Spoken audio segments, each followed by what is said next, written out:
What's up, everybody? So I have the wrong thumbnail for this. Oh well.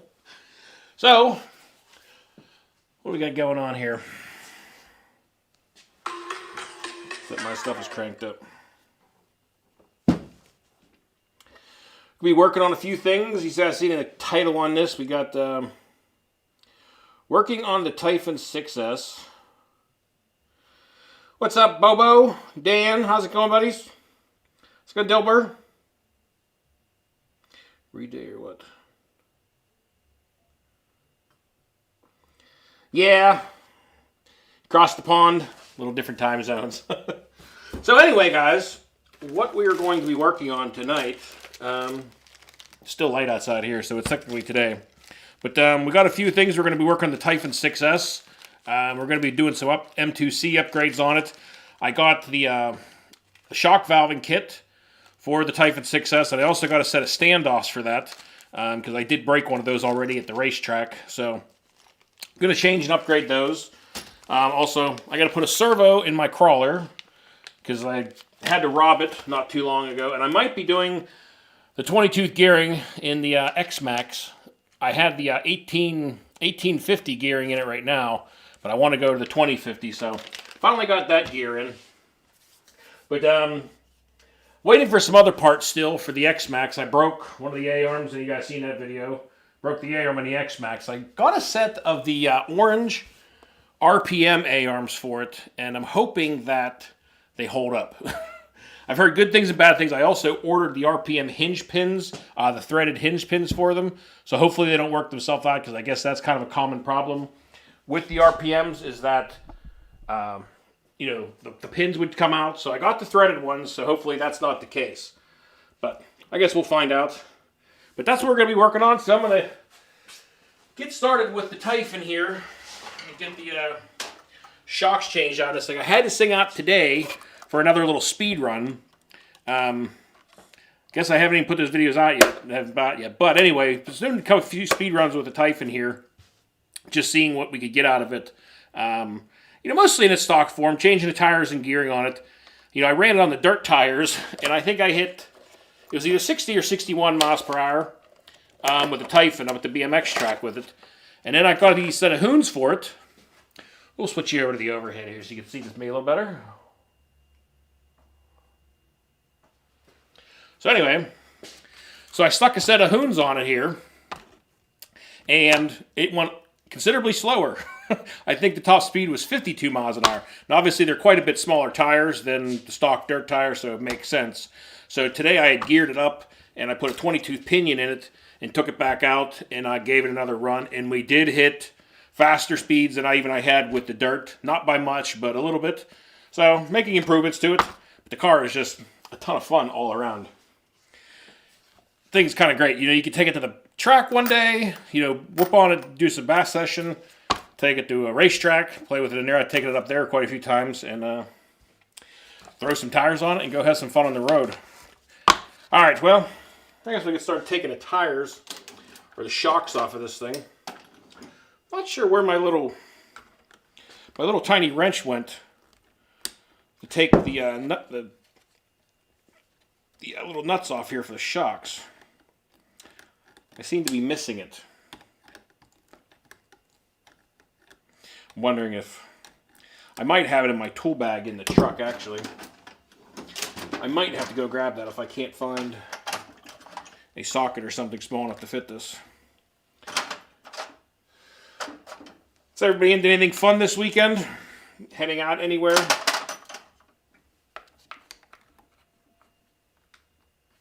That might work. I was out today for a while, running this thing and the Big Rock 4S. After converting that thing to 4S, it is an absolute blast, guys. I tell you what, that Big Rock on 4S is it's a lot of fun for sure. So I had that out today, was doing a little speed run with that thing also, just to see what the Big Rock would do on 4S for speed times, and I was actually pretty surprised with it. But it's not very aerodynamic in its stock form. The aerodynamics tend to catch a lot of wind and send it airborne. He's a nut stuck in there. Maybe it'll come out of there. What's up, Shane? How's it going? The Flex Seal? So far, so good, man. The Flex Seal is still holding up on the X-Max body pretty decent. I haven't had anything rip or crack yet. I did have one small breakage back here. I'll show you.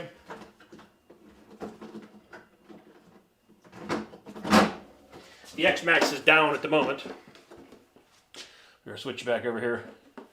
But, yeah, the only thing I had break really on the X-Max body is this part, where it was slamming into the back bumper area. It did break that part. As you can see, there's a little piece there. But it's not too bad. All in all, everything else is, holding up pretty decent. There's no other breaks or cracks or anything. I did throw some other tape here on the side, just because, I don't know, this seemed like this part was taking more hittings. So I kind of put a little bit of tape over there, but the rest of it is all just a Flex Seal.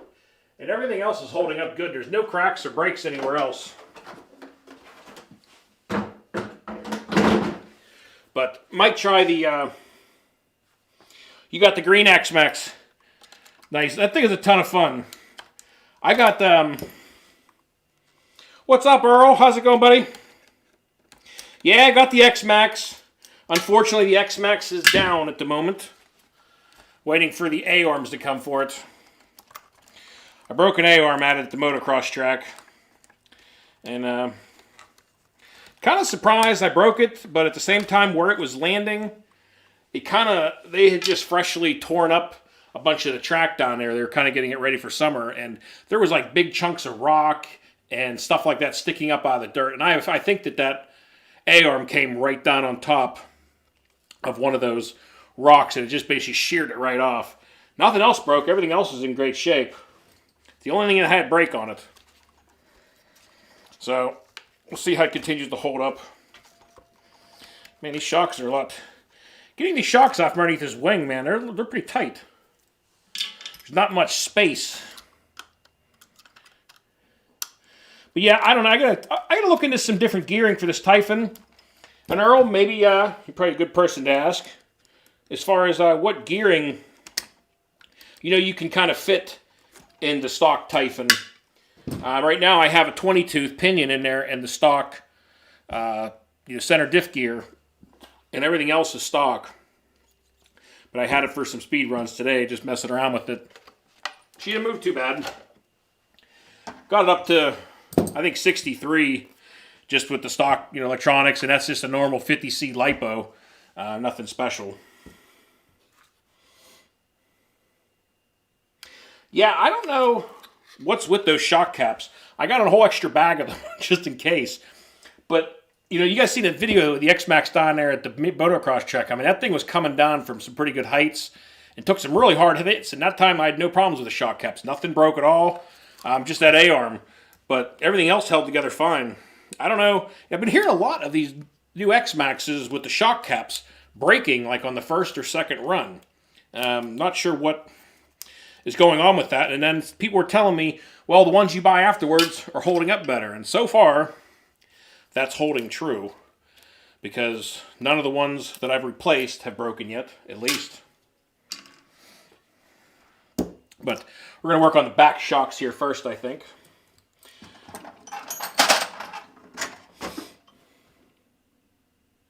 You never used your Typhon.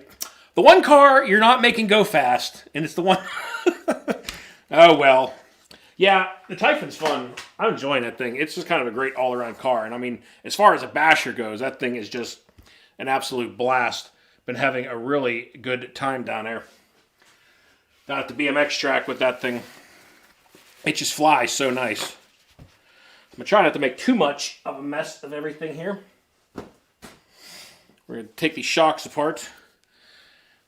Put on my dirty rag. Get in these M2C valve kits. In case anybody's changing them out, the black valves go in the back shocks. The white valves go in the front shocks. The rubber O-rings go around them. And you'll notice on these, probably some of you guys I'm sure have already used these, but one side has little tiny slots between each of the holes, and those slots do face downwards. So if you're putting those in, there is a certain way that they have to go back together, or go in there at least. None of your X-Maxes. Yeah, I broke mine on the first one out. The first time out with the X-Max, I busted the shock cap in not much time either. And that was a kind of surprising thing, because it wasn't even that a hard hit. Unless I broke it, before that hit. The time that the one that it broke on was really a little jump. But it was also cold out, so that doesn't help matters at all. The cold definitely wreaks a lot of havoc on RC parts. This is the, I think I did the 35 weight I had put in the shocks because I was taking it up to the track, and I decided to go with the lighter shock oil. It worked out pretty good, but I'm going to go back to a little bit heavier shock oil in these things again, because I'm probably going to be running it and bashing it more now that it's getting warm out. It's been nice having some nice warm sunny days again.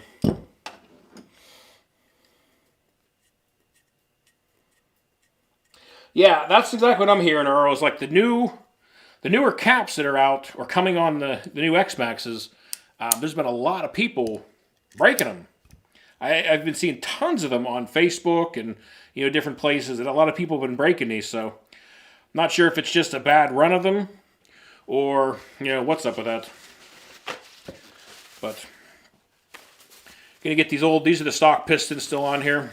So I really liked this the M2C valve kit on the Creighton 8S. So I figured I'd give it a try on the Typhon here and see how I like it. Grab one of the black ones. Get ourselves an O-ring.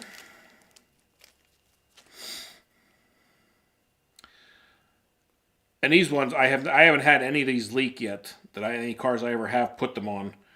They worked really well, so. Most of the M2C stuff I've had pretty good luck with. The only thing that was ever really weird that I broke of M2Cs was that rear shock rod on the Creighton 8S.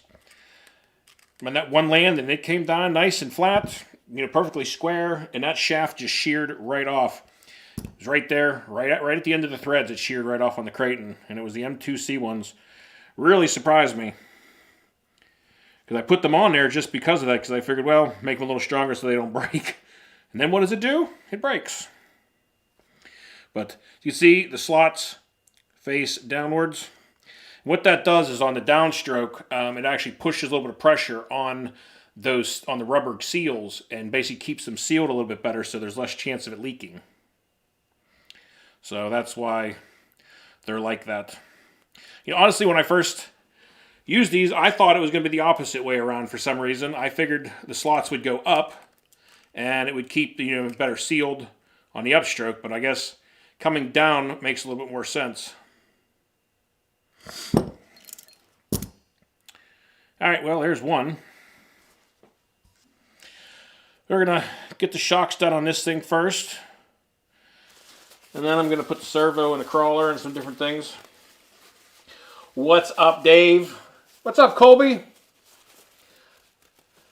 Old Traxxas, and they're sending.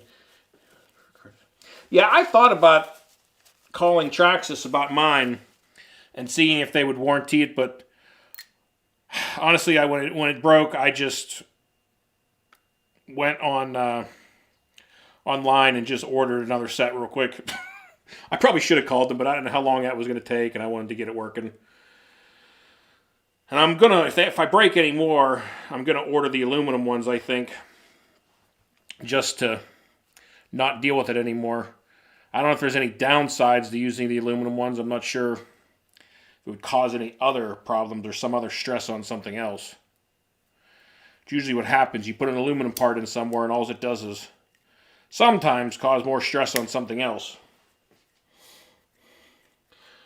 What's going on, Mitch? And no, I cannot start from the top. I am not starting from the beginning again, Dave. Sorry. All right, well, I'm going to put in this in. I'm going to put this 50 weight I have. Going to fill all these shocks up with now and see how I like this.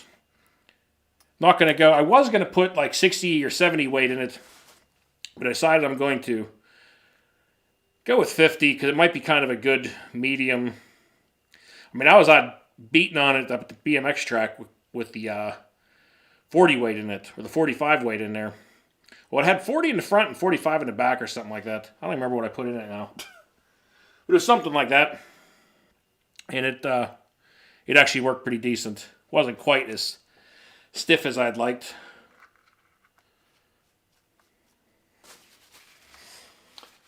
I'm going to kind of let that sit aside for a second. And let the bubbles come to the top. What are you doing, Dave? Anything useful today?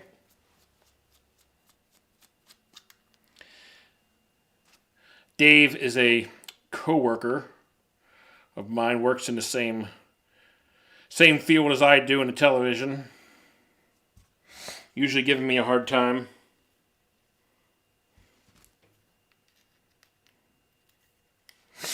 Alright. Get these back ones done. I guess I'll get all these off of here and change those out and then drill out the shock towers to put these in the heavy-duty shock standoffs. These are different. I'm not sure what the deal is, but these aren't like the last ones I got. Does anybody know what the difference is? Because the ones I had just a normal bolt. These ones have like basically a really long grub screw and then nuts on the side. Not sure what the difference is or why they're like that now. But it said, but they are 4mm standoff kit. Make sure I use red Loctite.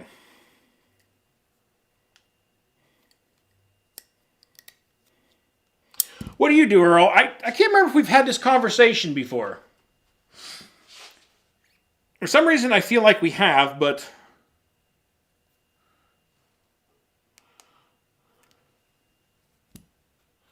what exactly are you doing there?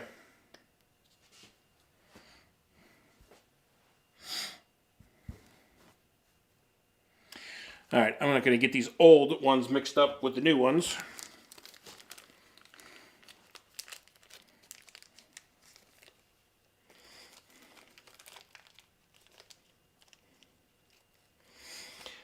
Yeah, we both work in live sports, live television broadcasting, do everything from golf to football games, baseball games, hockey, whatever. If it's live on television, we pretty much do it. Oh, okay. Trying to remember, where are you at? Where do you live at, Earl? I don't know. I don't think you're that far away from me. All right, valves are down. How has your Creighton been holding up? Your EXB, that is. So far, mine has been holding strong. I don't want to jinx myself, but so far, it's been good. I might have to go find my little toolkit because... Okay.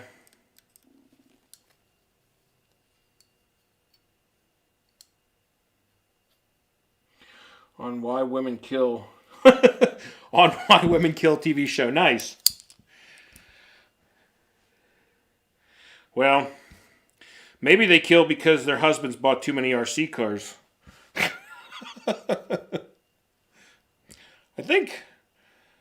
I feel like I've seen that show before. Is it been on already? 'Cause the name sounds really familiar.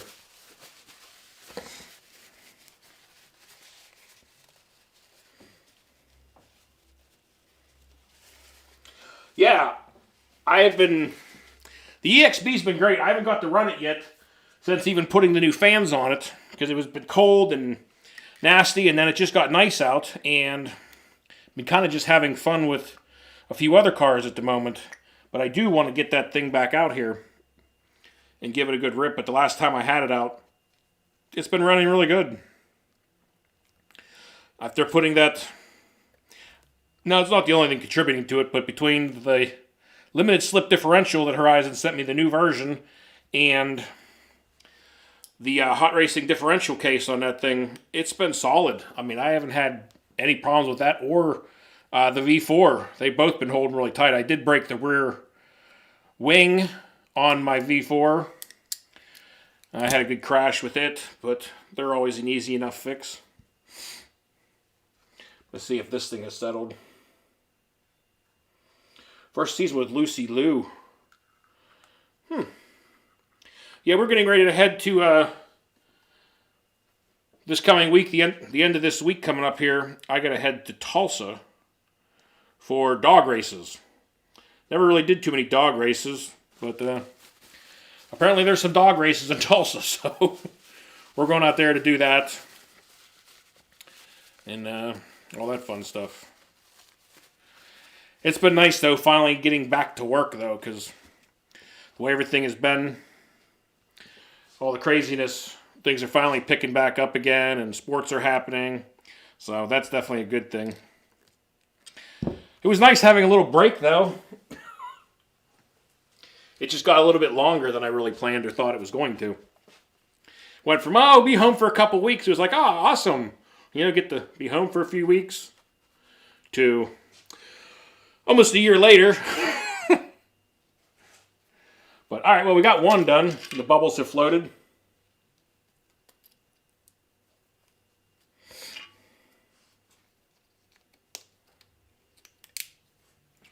Did I say Tucson? If I did, I meant Tulsa. Going to Tulsa, Oklahoma. I probably said the wrong thing. I'm good at that. We're going to get the other back one filled up here. Let that settle for a minute. Wow, not many bubbles actually formed in that one. But, all right. Well, next I got to get the fronts off of there, but I might as well finish these up, get them out of the way so I don't knock these over. But, let's see here. But I don't see any bubbles at all forming up on this, so she's actually coming out pretty decent. Go ahead and get this shock back together. I'm sure I got some bleed over. It's a little bit over full. Got a little bit coming out of the overflow hole there. And Dave, if you're still there, I will be on Call of Duty tonight with you if you want to play. I won't lie to you this time.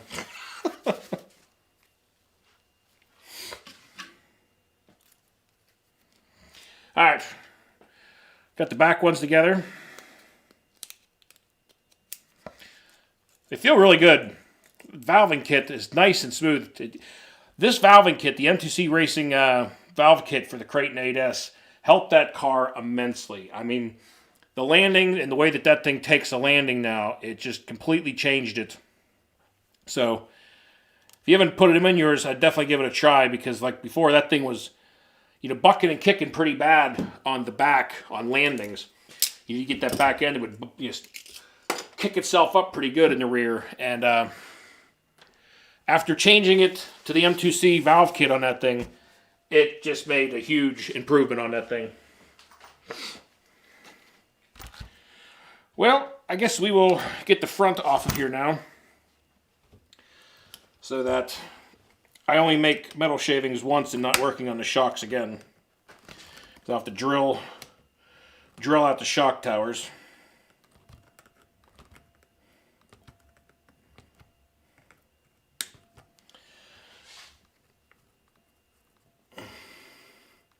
Do I recommend a Typhon? Absolutely. In 5 weeks, I'll be in San Francisco. I'm sorry.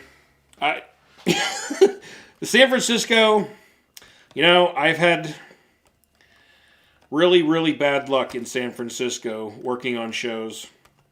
In fact, the last one we did, I'm sorry, I'll answer Colin's question back. Yeah, the Typhon, the 3S, and the 6S platform are both great cars.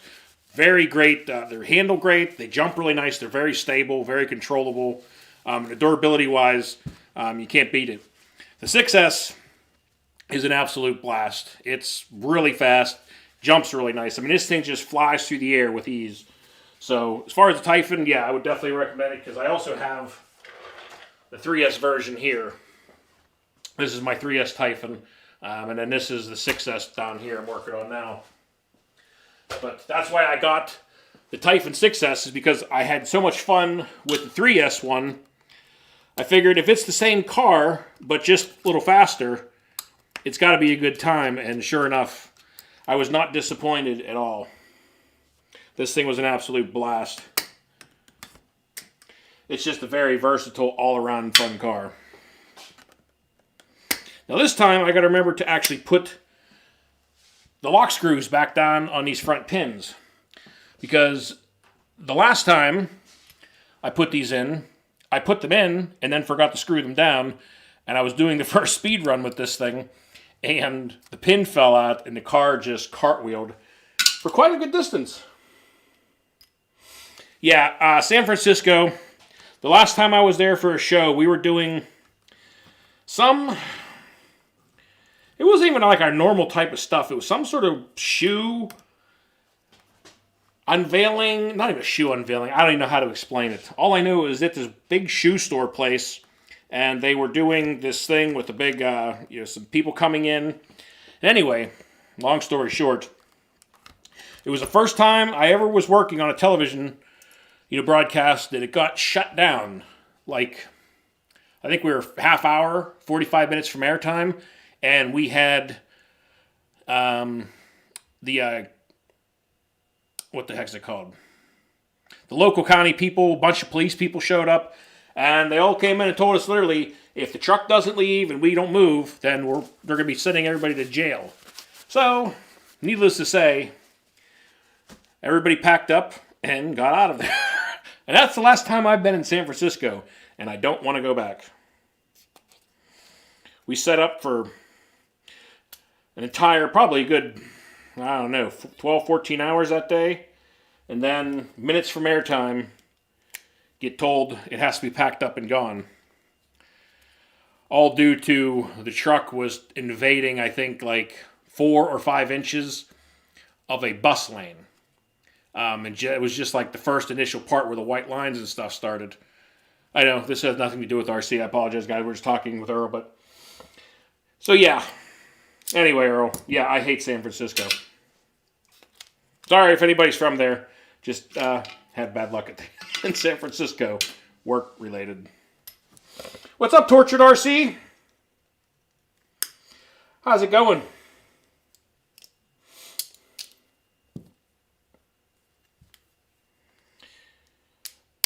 This one's a lot tighter.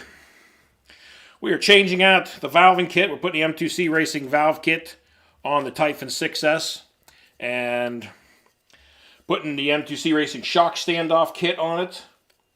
And then got some work to do on servo on my crawler. And all that. Just kind of working on a few things today. Just figured I'd bring you guys along if anybody wants to watch what I'm doing.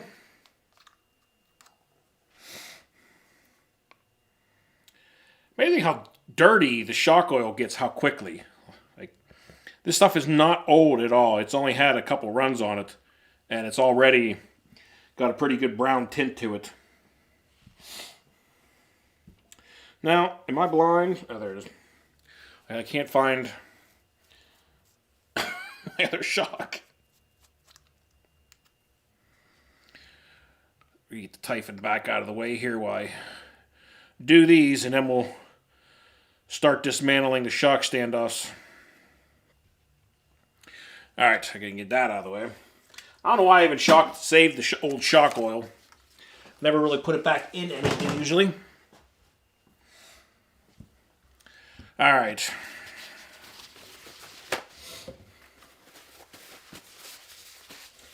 I might try to, if I depending on how long all this stuff goes, I might try to change out that pinion gear on the X-Max also. Put the 20 tooth in there. Because it's got... I got the 50 tooth in there now, but it's running on 1850 at the moment, and I want to put the 18 or the 2050 in it. So, hopefully, I can get that done tonight also. We'll see what happens. Got a video of your Creighton MT. Nice. I'll come check it out later on.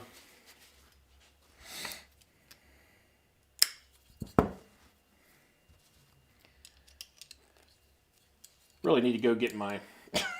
keep saying this, I need to go get my other toolkit. It's underneath my back seat of my truck. Left it there from the other day when we were out running. Me and Isaac were out at the motocross track. Had a really fun day down there. I got to run, there's a few really fun videos coming up. And I also finally got to run the Creighton 4S again. And this time, guys, it actually held together and performed just amazing. I had quite a good time that day with the Creighton 4S. So, I was amazed. It finally stayed together. Ran great. Didn't have any problems with it. It actually came home in one piece. I know that sounds just amazing, but it's true. Car had been... It's just always been hit and miss. The car's always been... One day it'll be great, runs great. You know, don't have any problems with it. The next time I take it out, I can't even run it for 30 seconds. And something weird breaks. It's always hit and miss.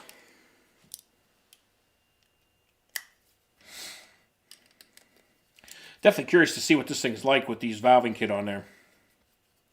The other thing was with the current oil that was in this thing and the shock setup it was a little bit too soft for bashing. I mean, it worked, but I know it was being a lot harder on the car than necessary on some of the rougher landings. So, figured we'd get the shocks kind of set back up again. It's been so nice finally getting to hit down to the motocross track and different places again. It's finally getting warm out. Today was like around 40 degrees, but the other day we were out and it was 60, 65, and like the next 3 or 4 days are going to be up in the mid to upper 60s. So, we're definitely going to be out running some cars again here soon. I'm excited to take out the new Axial I got. Went to the skate park. Yeah, skate parks and RC cars is a lot of fun, but there's always something to break. Last time I went down to the skate park, I took down there a whole bunch of cars. Took down there the Creighton 8S, my 6S, the Outcast. And I don't think, yeah, all of them came home broken. Some of them minor stuff, some of them a little more major stuff. But I broke every single one of them. And when you go to the skate park, you pretty much have to assume that that's going to happen. It's a one-way trip. Because you also always got those rough landings down there. And with everything being concrete or blacktop, there's not much cushion for stuff for landings where you do when you're in the grass or dirt. Yeah, tortured. Yeah, the X-Max was getting sent pretty decent down there at the motocross track. I mean, it was flying pretty good. It was getting about around 35 feet, somewhere in that area of height, off that giant side ramp. And I mean, it was flying nice. The thing's very controllable. You know, I really like the truck so far. And honestly, I haven't had, other than that shock cap braking on it, and now the A-arm, nothing, everything else has been holding tight on it. Definitely had a little more fun with it with the different gearing on it this time. So I'm excited to run it with the 2050 gearing, because everybody says that it makes it just a whole different animal for sure. So I'm excited to give that a try. But unfortunately, I'm probably not going to get to run the thing. Oops. A little bit too much in that one. Oh well, it'll spill out. Because by the time my new RPM A-arms show up, I will be in Tulsa, unfortunately.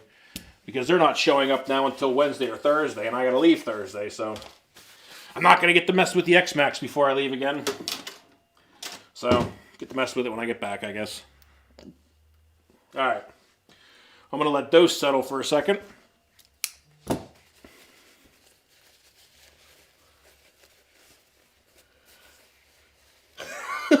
Yeah, I know. I always grab them. I don't just grab them. I grab them right down at the very beginning of the threads. And grab them pretty lightly. So, if I am scoring it at all or creating any mark, it's at the very end of the shock rod. But I do need to get an actual set of shock pliers at some point. It's just one of those things I always forget to ever pick up. So, alright. I guess we'll drill these out now while those are settling. I gotta get these taken out of here.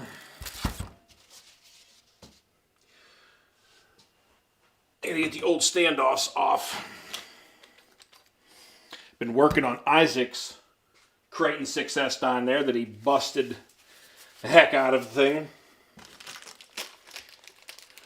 What's up, Alton? How's it going, bud? Doing a few upgrades to some cars.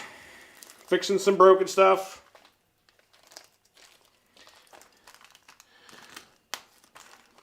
Putting the M2C Racing valve kit and the M2C Racing shock standoffs on the Typhon 6S is what I'm working on now.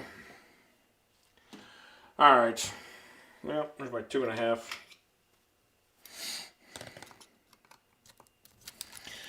Get these ones off. Keep these around for spares, backups. But I've broken one of these so far. And so far, any of the ones that any of the cars that I put the M2C ones on, I haven't had any problems with yet. I haven't broken anything yet, so hopefully that continues.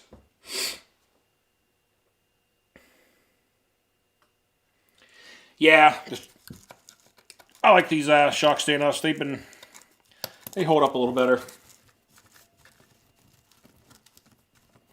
Yeah, it's terrible. The skate parks are so much fun, but they are so brutal on the cars.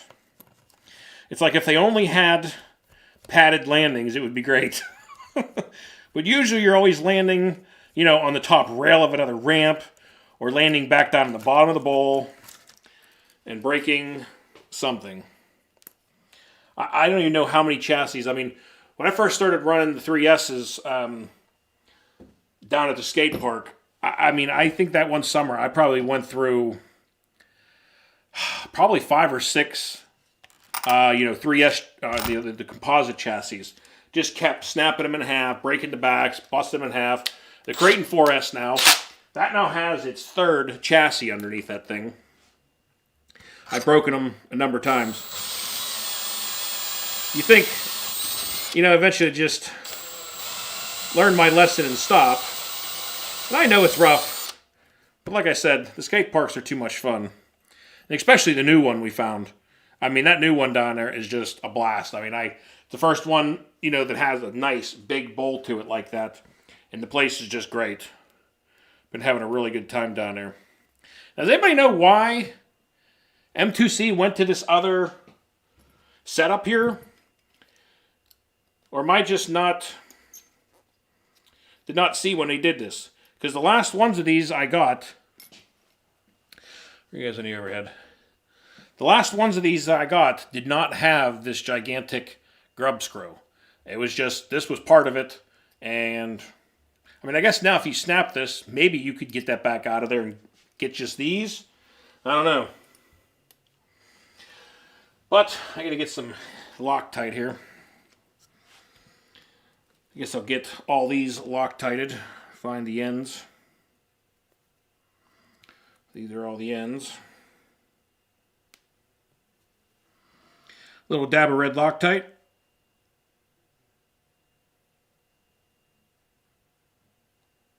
Hate when these things come loose. Had it happen quite a few times. The nuts, at least, are the locking nylon nuts, so you don't have, these things usually don't back out.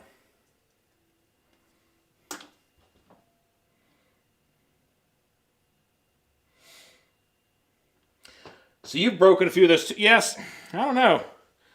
I really thought that those were going to hold up better, but it turned out, I think it was the first run also I had on the Creighton 8S that I broke that shock shaft.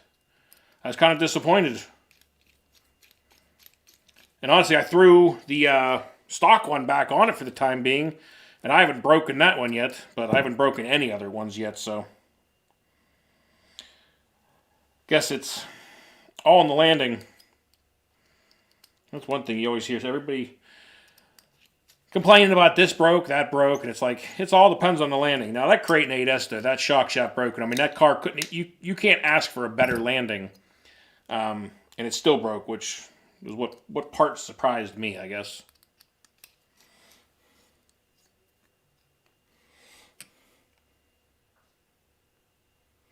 Oh, okay, that must have been, I got a notification that something was being delivered. I wasn't sure what it was, honestly, but now it makes sense, so I'll be excited to try that out. I really appreciate that, buddy. Boy, these are long. These are really long. I'm going to end up having to cut some of these down, I guess. But I got to get some more wheels, because my wheels, or the cutoff wheels for my Dremel are gone. They're all dead. I don't have any more. I gotta go get some more cutoff wheels for the Dremel. I gotta find the right wrench. Yeah, that's what it seems like. The stock ones just bend. The M2C ones just shear right off. It's like you can't win. I don't know what would be worse, really. What's better to deal with, bending or breaking? I guess if they bend, you might be able to bend them back. But, like I said, I really did not think that I was going to bust one of those that easy.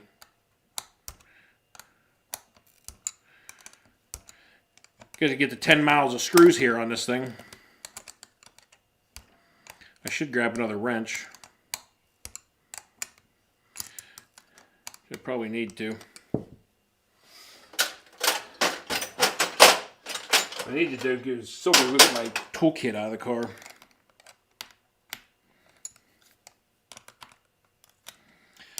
So I think these are both 10s. And I don't have a 10. 2 10s, that is. Oh, I'll use a socket. I guess that would make sense, right?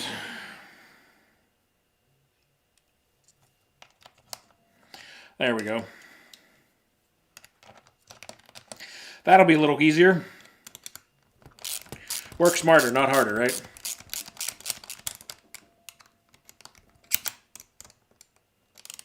Yeah, that's exactly it. At least if you bend it, you can still go out and run it for the rest of the day. But when they just straight snap off, you're pretty much done. All right, that was nice and tight.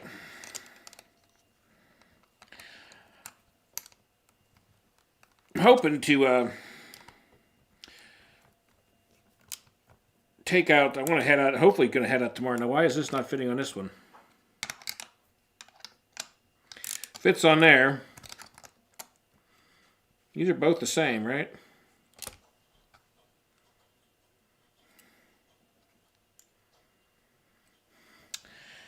Okay, so what's going on here?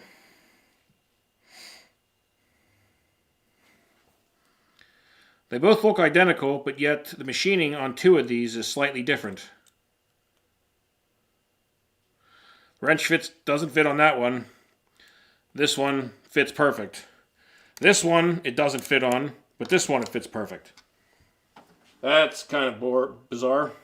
What's up, Thomas? But everything else looks the same. Like, there's nothing else different about them besides the machining just doesn't seem right.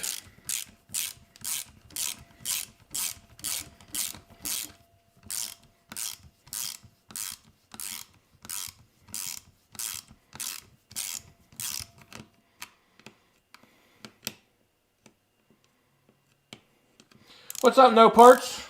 No parts, no tools, no plan. How's it going, man? Well, that's kind of weird. Not sure why, what the difference is here. Nothing else looks different about them. Everything else looks the same. Except one is just like slightly smaller. Well, that's what I'm starting to wonder. I'm thinking about putting the two bigger, the ones that are slightly larger, maybe in the back. The only thing I could think, I don't know why they're like that. I mean, they're never noticed them being different before.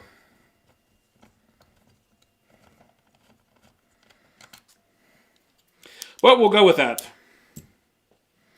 We'll put the two matching smaller ones in the front.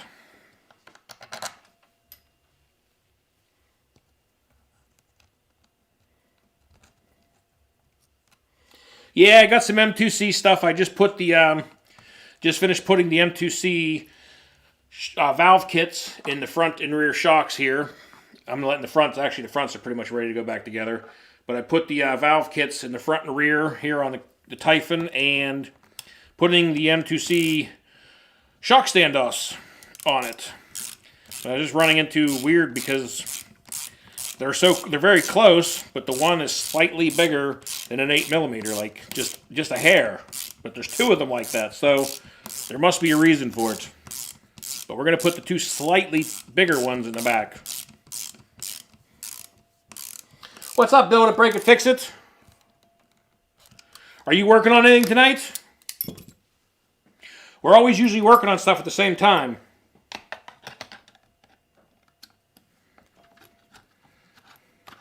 I had the Typhon here and the Big Rock out for a couple little speed runs today. Build it. Not moving too bad, but the Big Rock on 4S is just... I can't even lay into the throttle the whole way. I cannot fully just tromp on it, because as soon as I do, she's going backwards. And I've tried, I'm at an airport runway road and just trying to wind it open. And as soon as I try to get to that last little bit, it just does not want to stay down. Or the aerodynamics start and it just takes off like an airplane and goes cartwheeling backwards. So definitely going to have to be lowered down and some different tires and things done to it to make her stick to the ground, I guess. I know Hardcore RC, they've been working on, I think it's a Big Rock too, doing some speed runs with that thing and modifying it to see how fast they can get it going. What's up, Captain Crunch? How's it going?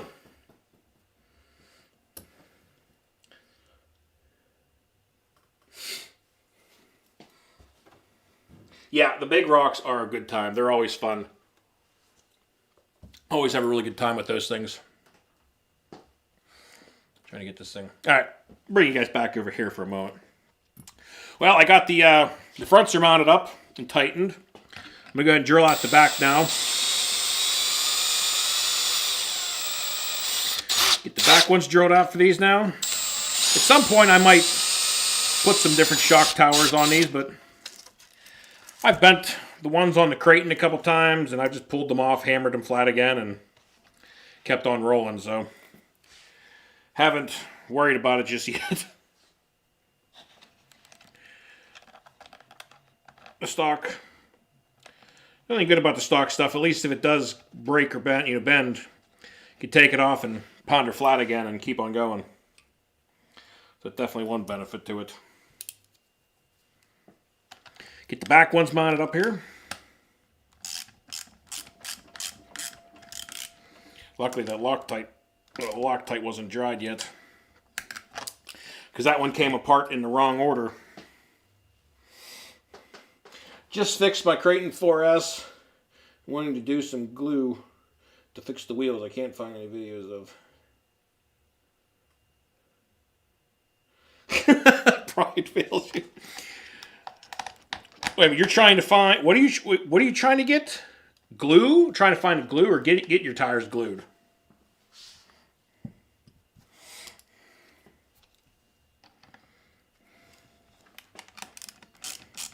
What's crazy is how much slower this Typhon 6S went when I just put the Hoons tires on it. You know, I didn't gear anything. I just threw the Hoons on it and took it out. And I think it was 9 mile an hour slower or something like that. Right around there. And now that I geared it back up, I got back up to where I was plus a little bit. So, it wasn't too bad.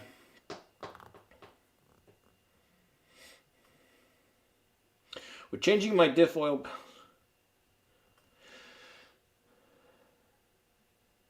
The biggest thing you could do to balance out the front is working on your center differential. Now, is this on a 6S you're talking about, Tortured?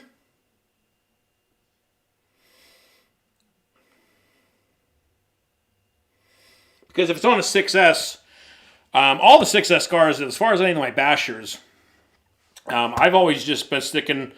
Some people put like the 2 million and stuff like that in the center. I've just gone straight to sticking the silicone earplugs in mine, and it's balanced out the power a lot more. It works way better. At least I really like the way that it feels like that way.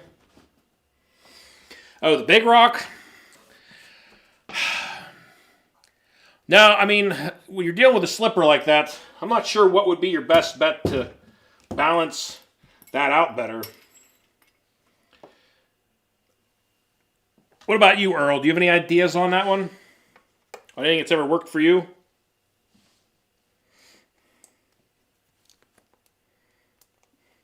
Usually, like in all my 3S cars, I've been running... Anymore, I've been running around a 50 or 60,000 in the front and rear diffs. And it's been working pretty decent. But... with having the slipper, a little bit harder to balance it out. There we go. Got one on there. Yeah, I didn't think that on the Big Rocks there's not much you can do with, with the slipper clutch style setup. The center diff, you can kind of a little more evenly distribute that a little easier.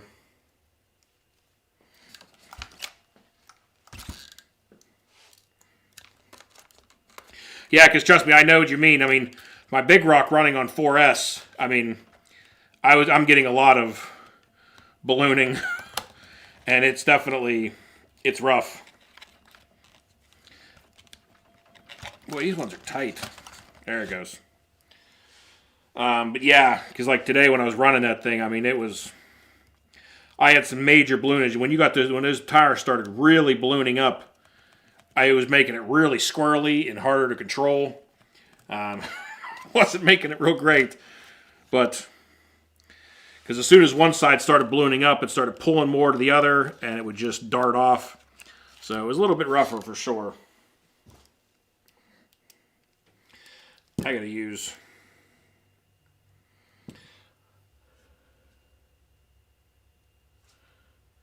On 6S, I changed the hot racing diffs. Yeah, I almost did that to my 4S. Went with the aluminum differential cases and all that, and went to the other upgraded discs. I never did. After I'd finally got the thing to stay together and stopped blowing apart the rear diff, I kind of just stopped right there because I was happy I finally got the thing to last more than 5 minutes. And after putting on the hot racing differential yokes and shimming everything really good, I never had any more problems with it. The one thing hasn't gave me any problems is the differential. The slipper was starting to give me issues. Finally got that worked out. But everything on the car now, at least I'm not even going to say it's probably good, because probably the next time I take it out, it'll be a complete basket case again. But the last time I had it out, it was awesome. I mean, I really did. You guys see the video I put together for that, man. I mean, that Creighton 4S was just flying. The heights, the distances I was getting out of that thing honestly really surprised me how well that thing flew and how well it held together with the landings and the hard hits that it took. It took a beating that day. Alright, I'm getting the rear shocks back in this. You can go ahead and get at least the back together. Going to remember to actually set the shock pins, retainers this time. Not forget these a second time. Have the cart go flying. That back feels really nice. Won't really know till, you know, go out and give it a proper running, but they feel nice and smooth and progressive there.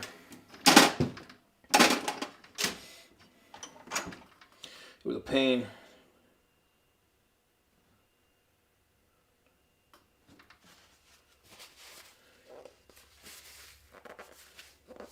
Yeah, I think I do. It's going to need some belted tires on the big rock if I want to keep trying to do anything like that, because it's too much. The big rock tires just do not work out too well on a speed run with 4S.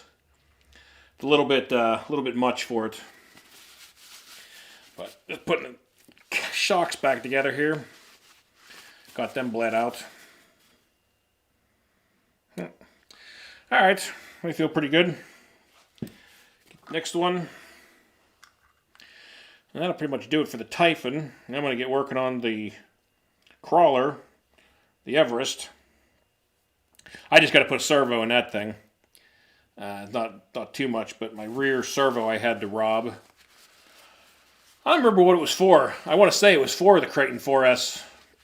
I think the servo went out in that, or it was the Outcast whenever I was burning up servos left and right in the Outcast because of the bad ESC. But I know that I had stolen it from it. Alright, so shocks are ready. Get these back together.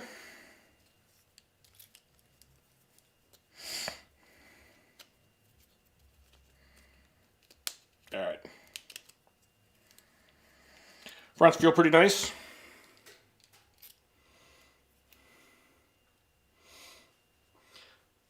You're almost at 100.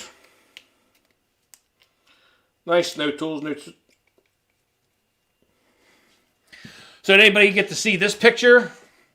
This car I just picked up the other day. The video will be coming out in a day or so. But picked up one of these. And let me tell you something, guys. You know, I've had the crawler out in the woods and messing around with other cars in the woods and just out on the rocks and the dirt. This thing put the biggest smile on my face ever. This thing is so much fun, especially running it on 4S. It just nothing gets in its way, it seems like. This thing is an absolute blast. This is the new axial rift, the RBX-10. And this thing is just a blast. Now, I know there's been issues out there with people snapping these axles, and I'm waiting to see if I break one. So far, so good. But I did find out that Horizon, you know, if you do break one of these, that they are replacing it under warranty, and they're sending, I guess, an upgraded version of it. So, some sort of reinforced version of the rear end. So, if it breaks, you know, get it changed out. But this thing is an absolute blast. I had so much fun running this car. It's just... it was great. You guys will see in the video I got on it. I mean, the thing was just so much fun running back in the woods. Between tearing up and down hills, just launching it over top of logs laying down. It's just, the thing is just fun.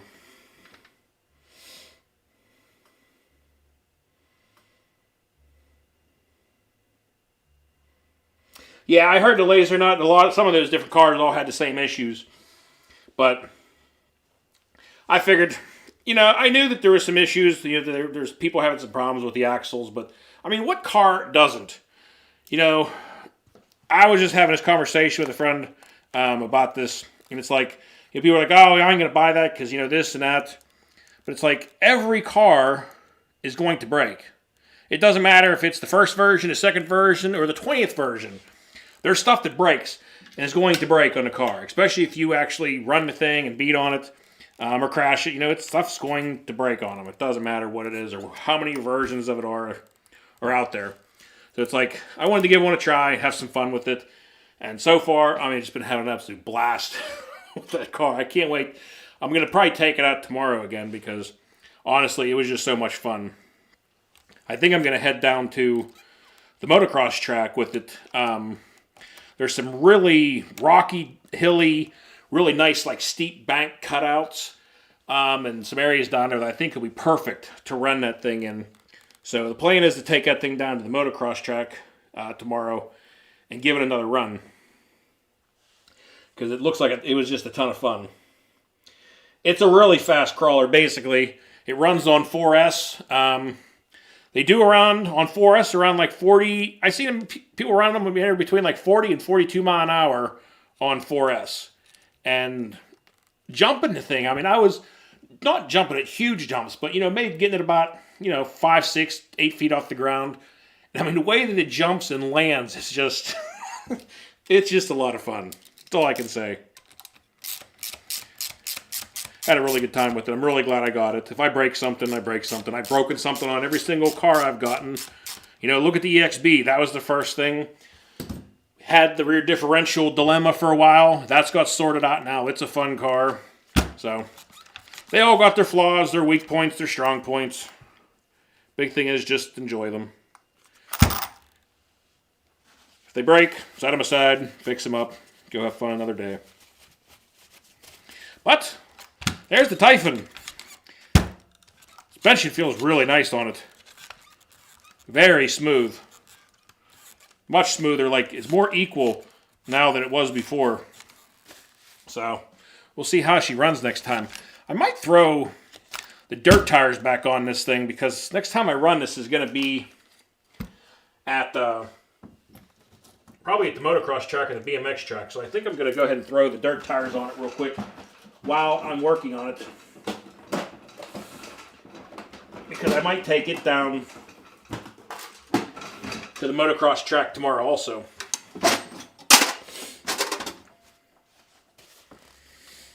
So I'm just checking out some messages here.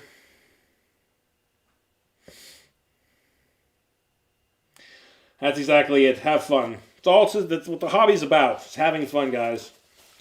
Some people get too wrapped up and too serious, and between brand bashing and everything. I mean, I've told you guys straight out, I've had the other Traxxas cars I had, the ones I had before, I was not happy with it. It kind of steered me from Traxxas for a while. I bought the X-Max now, and I'm having an absolute blast with that truck. So, it's about what puts a smile on your face, right?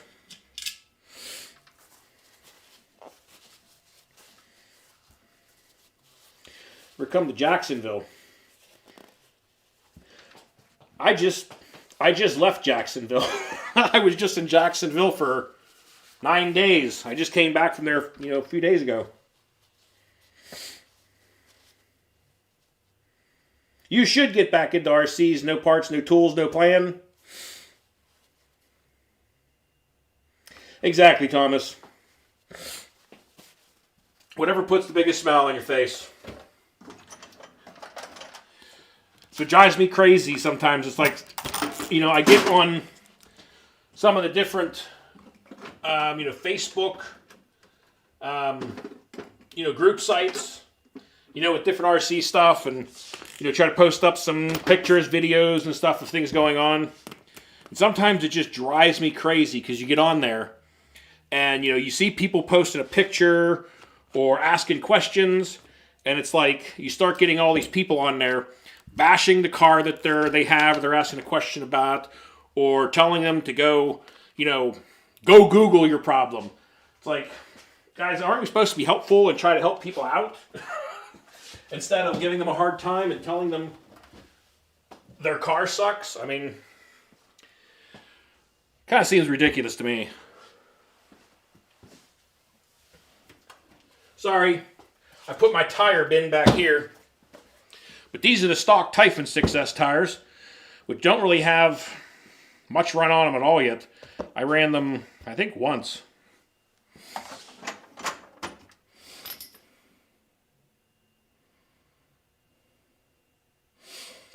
What's up, Andrew? Oh yeah, the Everest 10. Yeah, I'm going to work on my Everest 10 here. After I get done with this, I got to put a new servo in it. The servo in the back I have to replace, so I'm going to do that here this evening too. I was going to put the dirt tires back on this thing, but I have them on my 3S because I want to take the 3S up to the indoor racetrack and run it and see how I like the Typhon 3S on the track. So I put the dirt tires on that because I'm hoping to go up there in the next maybe sometime this week or weekend if I get a chance.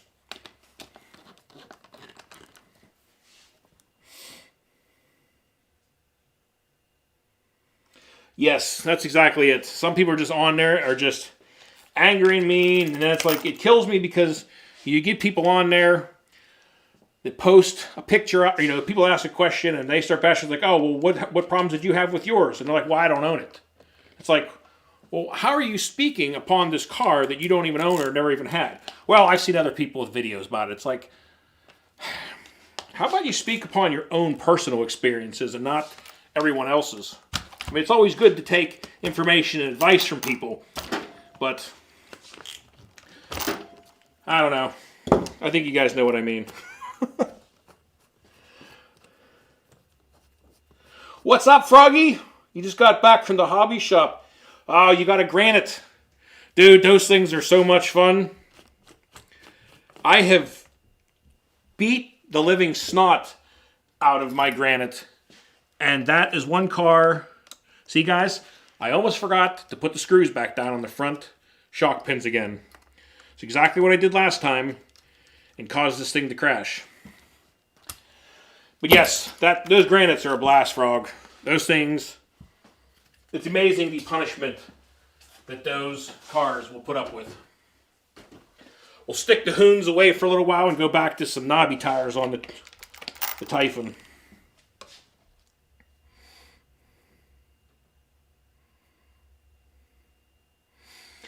Yeah, you definitely won't be disappointed with that granite.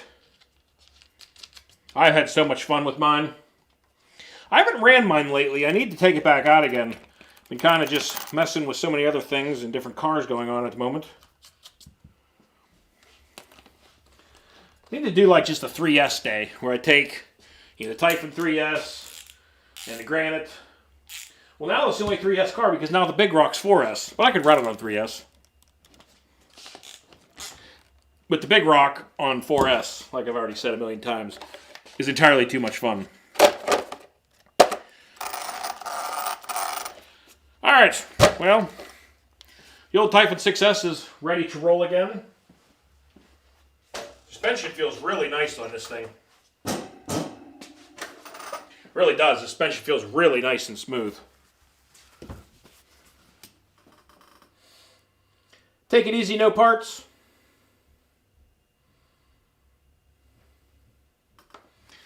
Before you run it, honestly, no. I mean, my granite down here, Frog, this thing has been absolutely awesome. I got to get new shocks for the back of mine, mainly, because they're kind of blown. But I have never done anything to this car. I have not done a single thing to this car, and I've just ran it and ran it and ran it.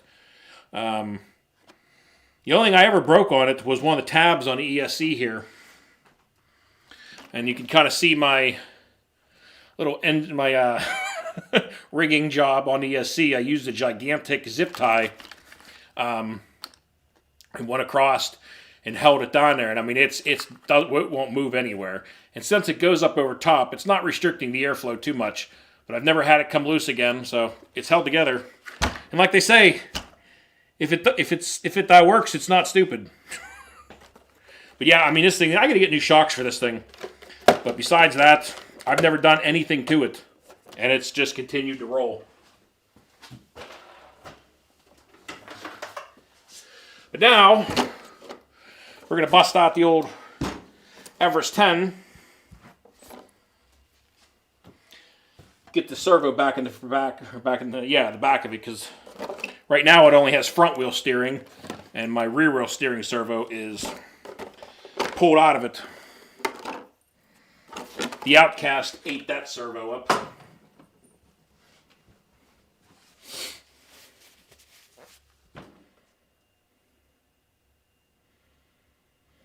You know what, Thomas? I don't know. I see some people out there getting them. You know, and again, you get these people out there that are all complaining, going, you know, I heard that these, you know, Typhons or the Granites or whatever were all tough, and I took it out on its first run and I broke it.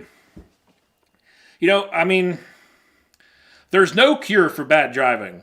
And, you know, I'm not insulting anybody, but, you know, you could have the toughest car in the world, and if, you know, you're crashing it into curbs and poles and cartwheeling the thing every 5 seconds, something's going to break. It doesn't matter what it is.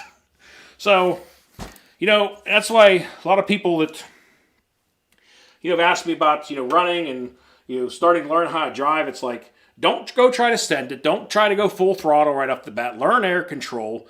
Learn how to control the thing before you start, you know, really getting any speeds or trying to send it any distances, because, you know, you go and see stuff on YouTube, you know, and watch, you know, everybody send them and launch them, and you automatically go pick up your new RC car and try to do the same thing and eat the thing in the dirt 5 seconds later and smash it. People get mad, and it's like, well, there is some learning to it.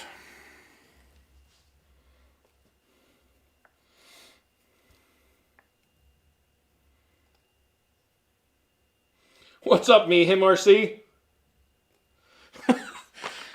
Yeah, no, I mean, it's, you know, it's a lot of fun. I have a lot of fun. I really honestly enjoy talking with everybody in the hobby, and, you know, getting other people's opinion and ideas on stuff. And, you know, I've always told everybody on the comments in my videos, it's like, you know, if anybody's got any questions, feel free to ask. You know, I always answer everything back. But, you know, a couple friends of mine, you know, probably seen a few of the videos, you know, just recently started into RC, and, you know, just told them the same thing. It's like, you know, get your air control, get comfortable with the car, start out on little jumps. You know, that way when you are crashing it, you're not, you know, 20 or 30 feet in the air when you crash it. You know, you're only a few feet off the ground.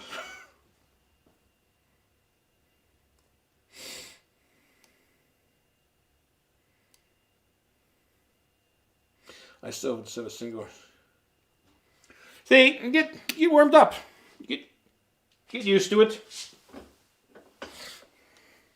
That's what I did. I mean, whenever I first started, I sat there in my back driveway and lot, and I was honestly just launching it for hours, you know. Go out there in the day for a couple hours, and there, you know, a little curb, you know, where the asphalt kind of came up, and it made a nice little, you know, I don't know, 10-inch, 1 foot little ramp. We would just sit out there practicing, launching off of that a little bit more at a time, and getting the air control down. And then eventually started going, you know, I built a little bit bigger jump, like about a 2 foot high, 3 foot high jump. You know, practice launching off of that thing. You know, and just build up slowly. I'm not sure if I got this on the wrong side or not now. I feel like I do.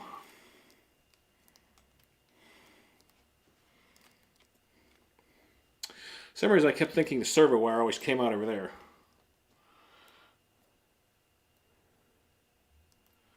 But I think if I do that, it's not going to actually fit.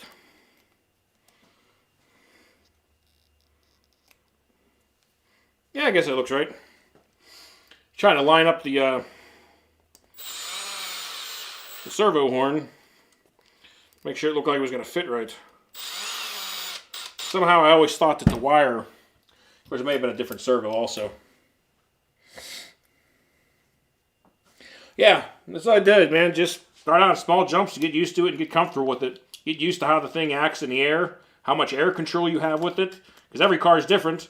You know, you go and try and launch a Sentin 3S, you know, where you don't have that much air control. You go and, you know, grab an Outcast where, you know, you've got a ton of air control. It's going to react a lot differently.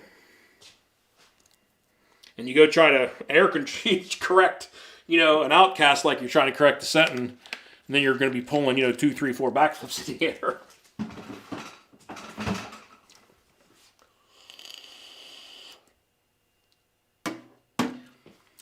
Yeah. You know, I did that for a while too, Earl. where it was like, you know, all of a sudden you launch the car and it's not going anywhere you want to, and you slam the brakes thinking it's going to somehow stop things. Well, unfortunately, it usually just makes things worse. I've done that many times. Yeah. And it's like, and then immediately, as soon as the car hits the ground, it's like, why did I hit the brakes? Why did I just do that? But it's a moment of panic.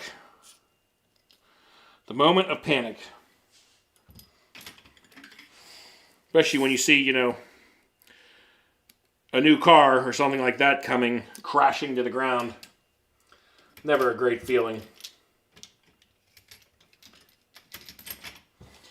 All right, I don't even think I need any of these out now.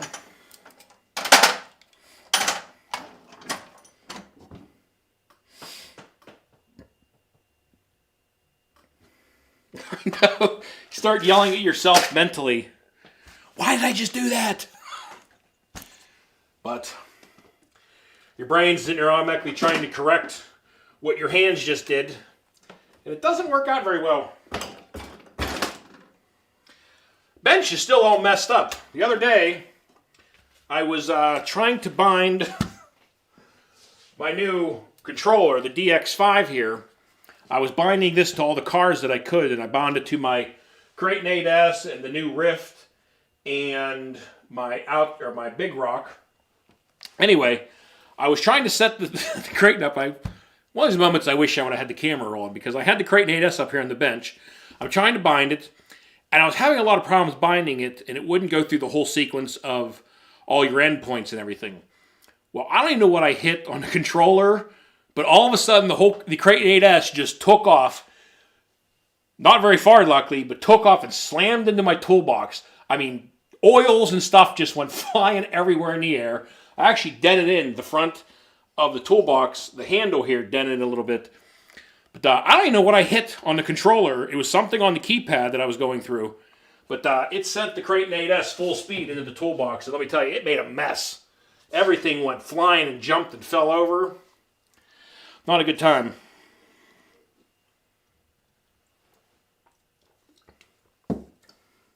All right.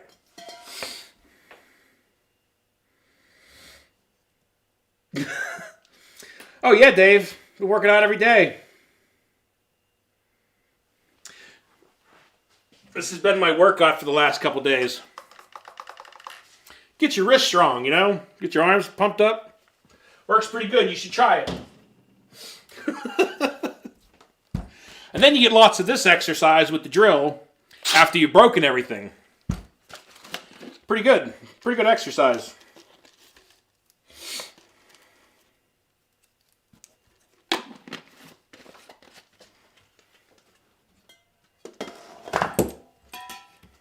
Now, maybe it just looked better because I got a haircut today, actually. All right, well, we'll get the other servo. Hook the servo. That servo's mounted up. Looks about right. I think I brought it across here. I'm trying to find... Does anybody know of any anybody that's selling steel upgraded drive shafts for the Rift? I can't find... I mean, I know it's pretty new, so I don't know if there's really much out there yet, but trying to find steel drive shafts for the Rift. And they're... I think they have to be like 100 and... I think 120 is the closed length, the whole length from end to end. But the weird thing is, the problem, like most of the Traxxas and all those have a 5mm shaft, you know, coming off of your differentials. The Axial has a 6mm on that. And that's kind of the problem, is I see tons of 5mm inputs for the drive shafts, but none of the 6. So that's been the hard part I've been trying to find.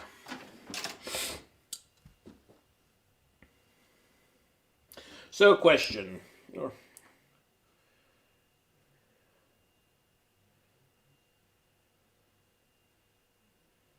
Done a front flip. Yes, actually, you will see this in the upcoming video, Tortured.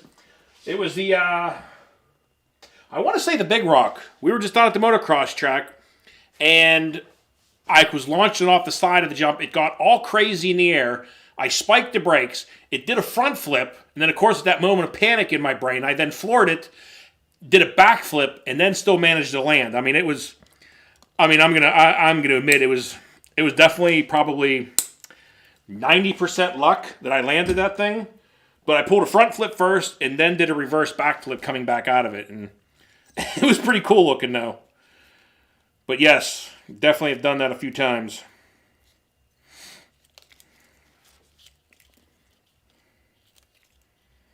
So let's see here. My little underneath my ball of tape here, which I really need to clean this up. But I never found a really great way. The only thing bad about the Everest I have, like, there's nowhere good to mount any. Like, I wish I could mount some sort of like a little receiver box in here to kind of hold all of this stuff together. But unfortunately, there's not. Because, like, the only place you could put one would be where the battery goes. Oh, well, of course, Earl. On the video, it was all skills. This is just true confession time right now. I mean, I was definitely trying to, because once I spiked it and did the front flip, the panic mode of making it do a backflip right afterwards was definitely not 100% intentional. It was just kind of what happened in the heat of the moment, you know. But it looked cool. Came out really neat looking.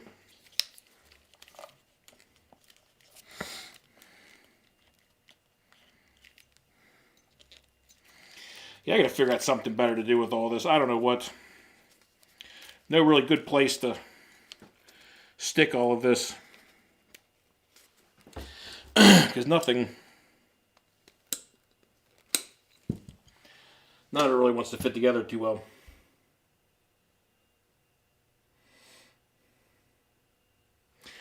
Yeah, I know there's not many, and that's why when I found out my hobby shop down here, the local one, when I got down there and I found out that they had one of the Rifts in stock, I pretty much had to grab one at that time. I'm like, you know what? This thing looks like it's going to be fun. Give one a try. Somebody's always got to be the guinea pig, right? You know? Be the ones testing it out, finding what's broken on them. Of course, I think everybody that bought the first round of EXBs was the guinea pig for sure. Everybody was their testers. But now they're a fun car. And they've honestly been doing really well. I'm so glad of not going on the ARMA forum or places and seeing nothing but EXB differentials exploded on there. Well, I had mine blow up now too. It's all you've seen for just months and months and months was just EXB differentials. Everybody posting their bad ones. Because there was enough of them, that's for sure. Everybody was having problems with those things.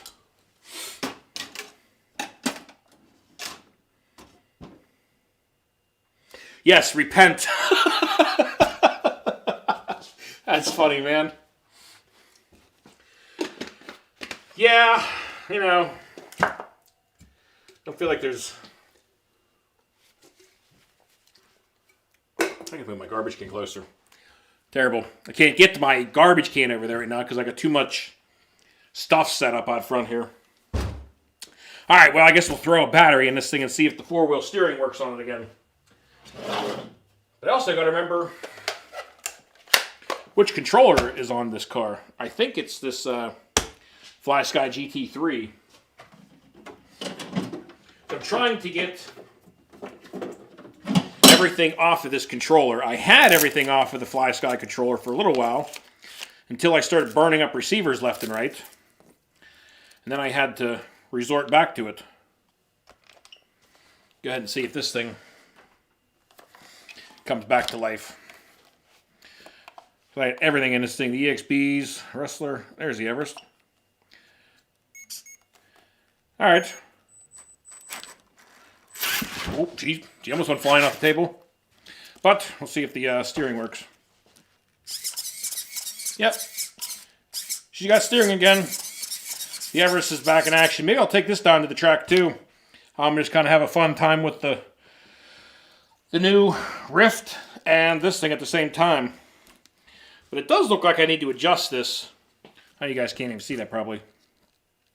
I need to adjust this back steering servo a little bit because it's kind of off. It's not perfectly straight. I got my back steering is a little bit off on it. I know it's going to be darting off to one side.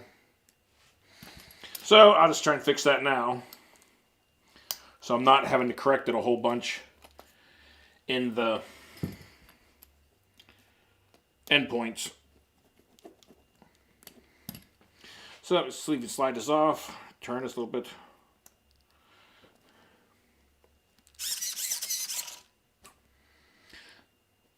That looks a little better. We'll go with that. Now that I thought I lost my screw for a second.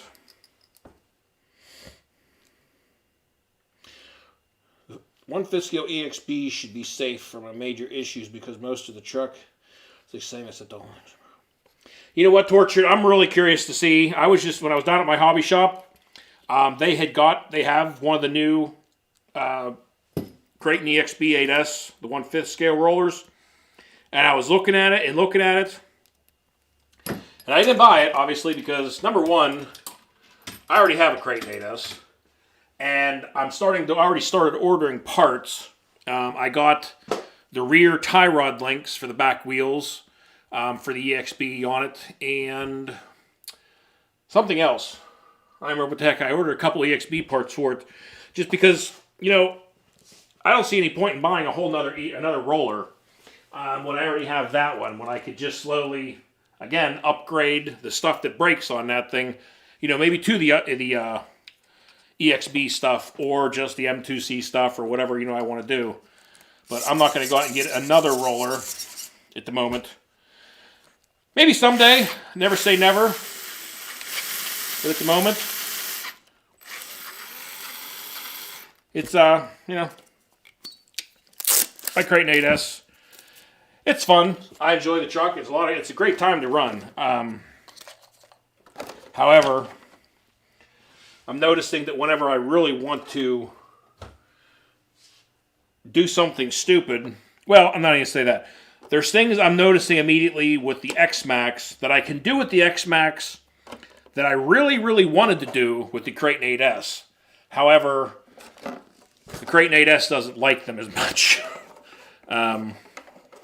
But again, the X-Max is kind of new as far as running it yet, so I'll be curious to see long term if it continues to put up with the torture. But so far with its first run done at the motocross track down there, other than that A-arm, which I think is because it landed on that rock, was the reason it broke. The thing performed great. So, but we got the old Everest 10 ready to roll again. So this thing's been down for a little bit because I ordered a servo. And then, of course, I'm sure many of you know, it got lost in the mail and took 4 times as long for it to get here as it was supposed to. Man, FedEx and the mailing services right now are just really rough trying to get stuff anymore. So much stuff seems to be either lost, going to the wrong places, constantly. Got another M2C drill bit. So I'm going to take a look at the comments here for a second, guys, and catch up for a second.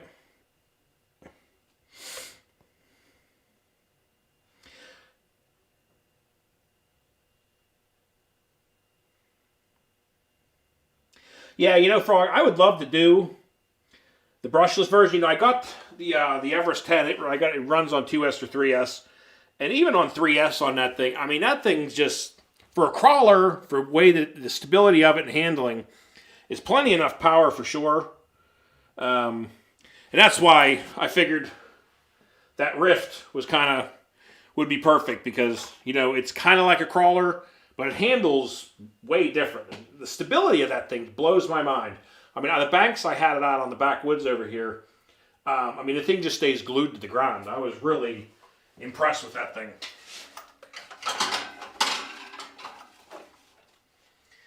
Also, finally got New tires for the Outcast. I know, hey guys, last time I've had this thing out the last few times, the tires were so out of balance, it was just killing the front A-arms and popping the pillow balls because they were so nasty. So I finally got a new set of the D-Boots backflips for the Outcast. So excited to take this thing back out. Now that it's actually got a good set of tires underneath the thing, because the other ones were just, they were done. They were completely done. But the other thing I was thinking about working on here was the X-Max. And changing this front gear. And I'll show you guys what broke on the X-Max, if I can show you. You can see it's a nice, clean brake. She sheared right off. The front dry shaft doesn't look bad. Nothing else is broke.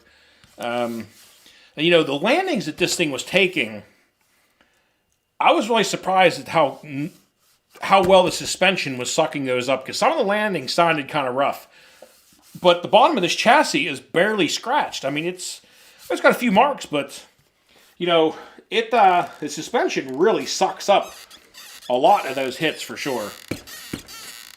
But I'll be curious to see how these RPM A-arms hold up. I hope I didn't make a mistake doing these for this thing, but I figured I was going to give them a try.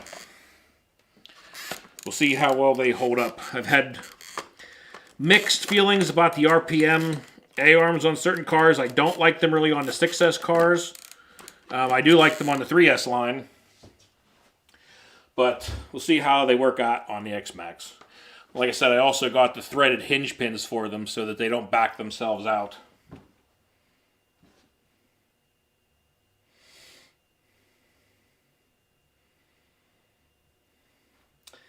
Yeah, I've had a feeling of that, Earl.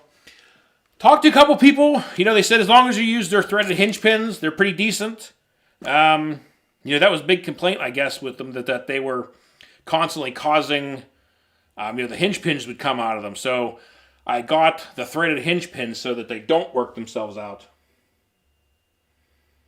And see how they work. We'll see how they hold up.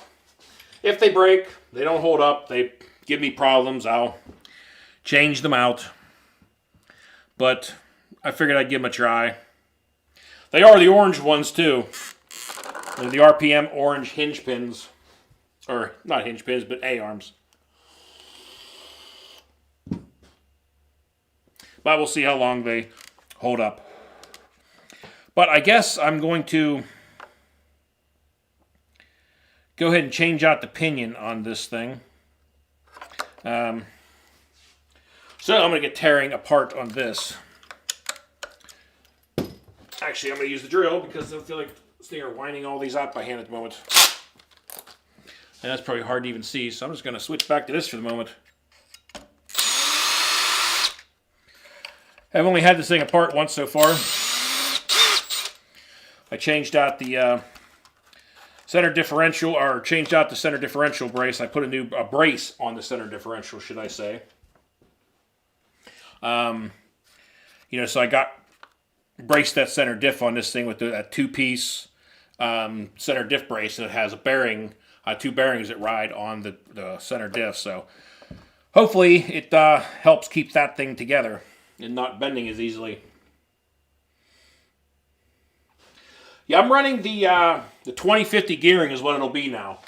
I heard a lot of people told me that the 2050 gearing on this thing is a lot of fun, so that's what I'm trying. Because right now I was running the 1850. So now I'm going to put the 2050 in it, and I heard a lot of good things about it. So that's what I'm going to try now.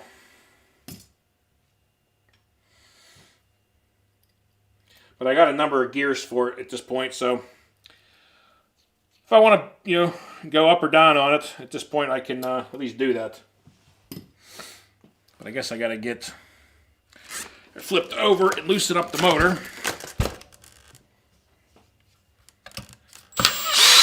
Kind of bummed. I was really hoping to take this thing back out again before I left, but I don't have an A-arm, and local hobby shop doesn't have any in stock. And the RPM ones aren't going to be here for a little while now. And probably Wednesday or Thursday they're going to show up, which is when I have to leave town again. And now that screw doesn't want to come out of there. There's always one. There's always one. Alright. I don't like the way that these wires are so dang tight on this motor. It's like, why couldn't they have left a little bit of slack on it? Just a little bit. But it's like the wiring is so tight on this motor, it's like you're afraid to even move it because it feels like you're going to snap stuff off. It's ridiculous. I don't know if it doesn't look like cutting anything would help anything. Or cutting the zip ties that are on there. What's up, Gaines?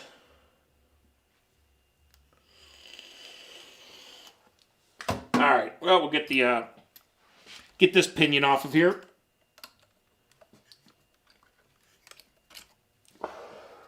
So, got the 18 here. This is the 18, the stock one that came on it, and then now this is the 20. So, you can see it's a little bit bigger. Gained a couple teeth. See what it's like with this gear on there. I've heard nothing but good things. I haven't heard anybody say that they were disappointed in the 2050 gearing, so hopefully that is true.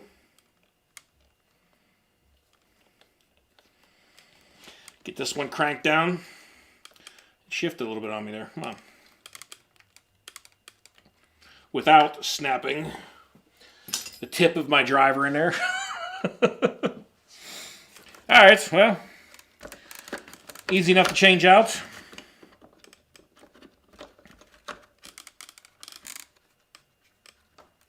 Oh, that's right, I gotta change the pins now. Forgot about that. So the 2050, and anybody that's not familiar, I'll see if I can get this shot. Probably can't. But you see down in there, I'm sure I know all you guys are familiar with it, but down in there's a little chart, and the little lineup pins, you set the pins with what gearing you're going to have it at, and it tells you. So right here I'm going to do the, where'd it go? The 2050 is in pin sequence H. What's going on, Hardcore? I finally got my 20-tooth pinion for the X-Max. Yes, that is the 20-tooth pinion finally going in this thing. Finally arrived. So we're going to stick the first pin in H. The second pin in H. Tap them down in there. That is right, yeah, the 2050. So the 1654, the 2050, and the 2446 all run the H pin. Going to drop that back down in there. I got to hand it to them. I mean, the little pin setup on this thing is pretty slick.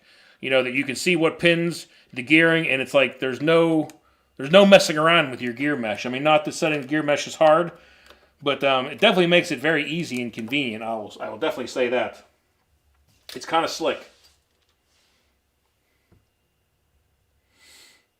Yeah, the pinion had a lot of blue Loctite on it, so hopefully she holds in there. And I cranked it down as tight as I could get it without snapping the pin off. So I'm going to go ahead and put the first screw in there. But yeah, I mean the gear mesh always feels nice, but the last one, gear mesh is always pretty much perfect. So see how it feels with this. I'm looking forward to running this thing. If only I had an A-arm.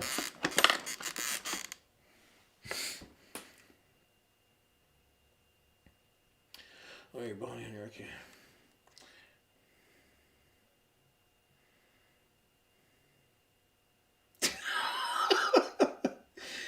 David, everybody just ignore Dave O'Brien. And oh, by the way, everybody call him Mitch in here. His name is Mitch. He likes to be called Mitch. It's his preferred name. But he's a coworker. And he loves to give me a hard time. And no, Mitch, I'm not going to do a meet and greet and sign your body. Yeah, I know. These things line up great, hardcore. I mean, these things just... That little pin setup is nice. Honestly, I really dig it. I'm going to flip this thing over and get the rest of the screws in the motor now.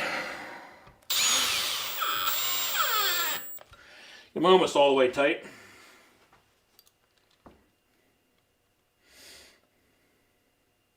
Just welding our hinge pin. Yeah. Sometimes I'd like to bust out the welder on cars. There's a few things. Like pinion gears, when they decide to start not wanting to hold on there or stay in place. I've seriously thought about busting out a TIG and throwing a little dab of weld on the end. That's for sure. But I might go down to my another hobby shop. It's a little further from me.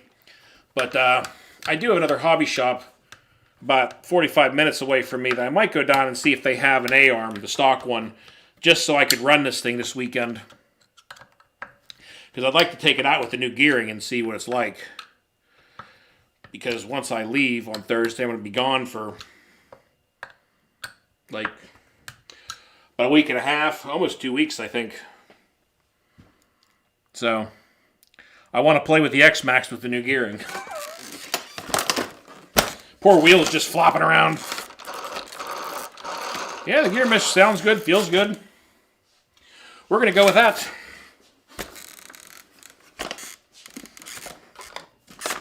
Decided to give this thing a try.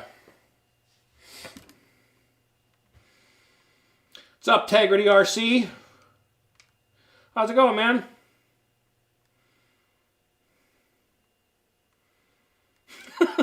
Gears up and down now. Nice. Oh, geez. That's funny, Earl. You know, working on cars sometimes is the absolute worst. Certain things can get really, really rough. You know, me and my friends, you know, we rebuilt many motors and transmissions and pulled lots of motors and rebuilt them. And you know, some manufacturers you can clearly tell that the design team and the engineering team and the people actually having to work on it clearly never communicate at all. It's just like, you know, you get these bolts and things that you have to do to cars now to service them or work on them. It's just stupid. I mean, there's no other word for it than it's just stupid. I remember a friend of mine, he had I think it was a Mitsubishi Eclipse or something like that. We were pulling the motor on it. And I mean, it was the biggest nightmare in the world trying to get the motor out of this thing. It took 3 of us yanking, pulling in every which direction and trying to feather it out of that car. It was such a pain. But I think that's it until I get an A-arm for the X-Max. At least I got the other gear in there now, so I'm excited to test this out. It should be a good time. I know, hardcore.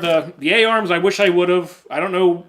Like I said, I may have made a mistake getting the RPM ones. But I did get the orange RPM A-arms for this thing with the threaded hinge pins. So we'll see how they hold up. If they break, they break. Then I'll go and order the other ones. But in the moment, I decided to go with the RPM on this thing and try them out. And I'm starting to feel like maybe it's been a mistake now, but I guess I'll find out. Thanks for stopping by, Tortured. I appreciate it. Take it easy, buddy.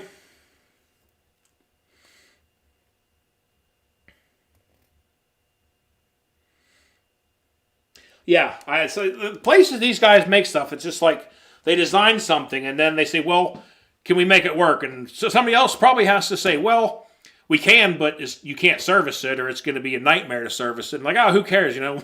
Once they buy the car, not our problem. I think what they should do with any new designer of a car manufacturer is what they should do is, let them design a car and then make them work on it and try to just change the spark plugs, change the starter, maybe water pump, whatever. Make the guy designing this thing work on it. And I guarantee you, it would completely change the way that they design some of these cars if they actually had to deal with it and see how stupid their ideas were. Because clearly they've never had to work on the car before. Because they're just a total nightmare.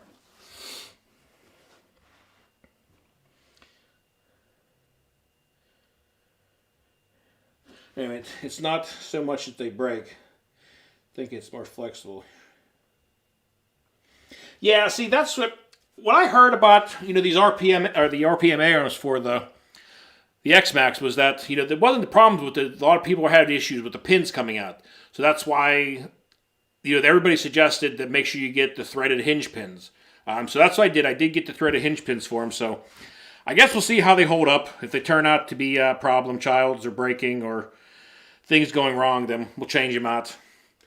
It's always a learning experience, You hear from a half dozen people, yeah, it's a good part. Yeah, these are good. And then you talk to the other people, and I guess everybody's had different luck with them. So I guess I'll see how they treat me, I guess.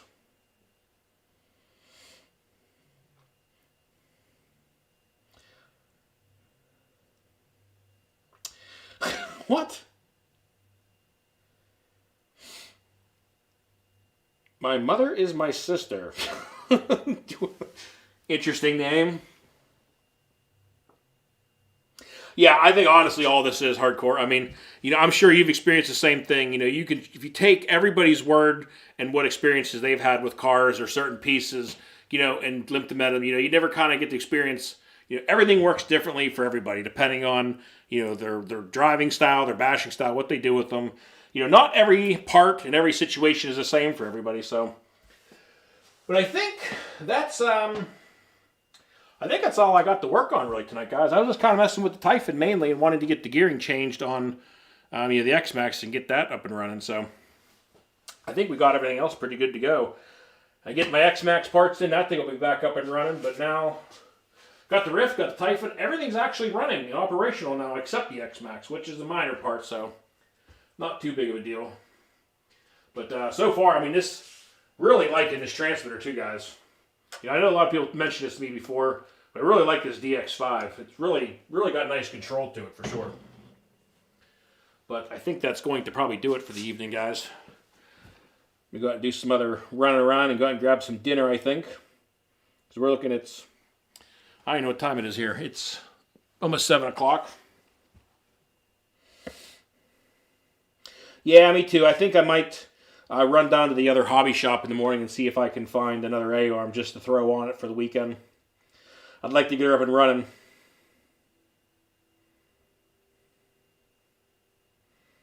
Take it easy, Froggy. I appreciate you stopping by, buddy.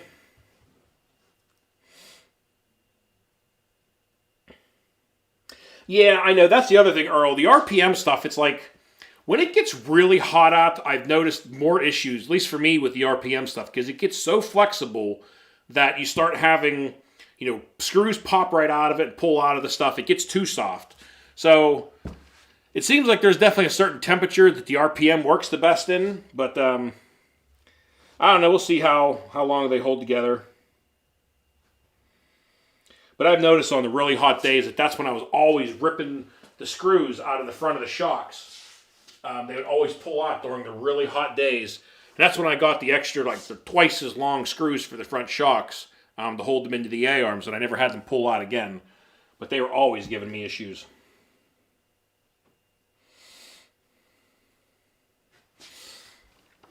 You have RPM.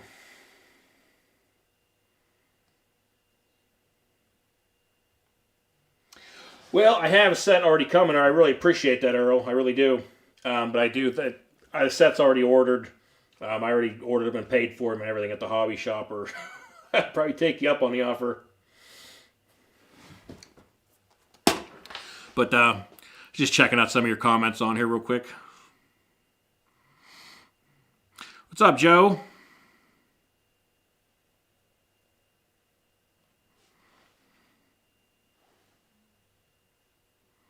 Yeah, that made all the difference in putting those longer screws on the arms because, I mean, between the Typhon and the Granite, man, those things were constantly ripping out of there and driving me batty. And after changing those out, I never had any more problems with it.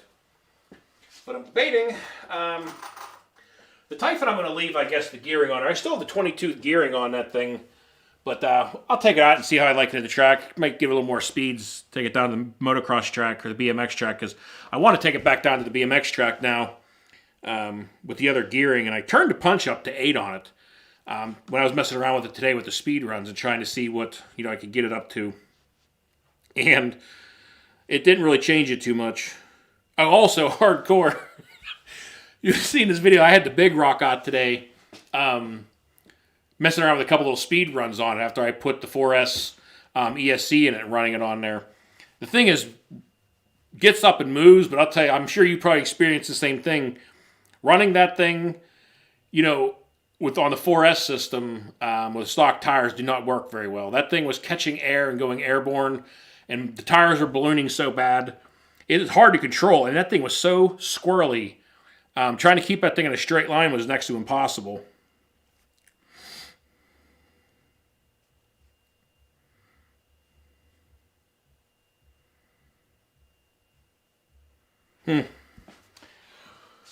All right, guys. Well, I think we're probably going to call it a night now. Everything's actually fixed. I got nothing else to work on at the moment, which is a good thing. So, can't complain. So I think that's going to, if it's crazy on stock tires, that's why I swapped it up for the Hoons. Yeah, I know. I've been seeing you guys have been trying to get the Big Rock up to 100 mile an hour. I had mine today with the stock tires. It just was running on 4S, but I had it hit 52 or 53 mile an hour, and I mean it still had a lot left in it, but I could not give it that last quarter throttle because it would either go airborne or it would just plain backflip. I could not get on the gas the whole way. So it was kind of having issues, but I got it up to like either 52 or 53 mile an hour, and with the stock tires, it was squirrely as hell get out. I mean, it was hard to keep it a straight line for sure. Thanks, Dan. I appreciate you stopping by, buddy. I really appreciate everybody stopping by tonight and coming along for a while. Got some stuff fixed up. But that's going to do it, guys. I appreciate y'all coming by and hanging out for a bit, chatting. I always enjoy getting to talk with you guys on here and seeing what everybody's up to. So, all right, guys. Well, that's going to do it. So, until next time, y'all, be safe. Be careful out there. Peace out, everybody.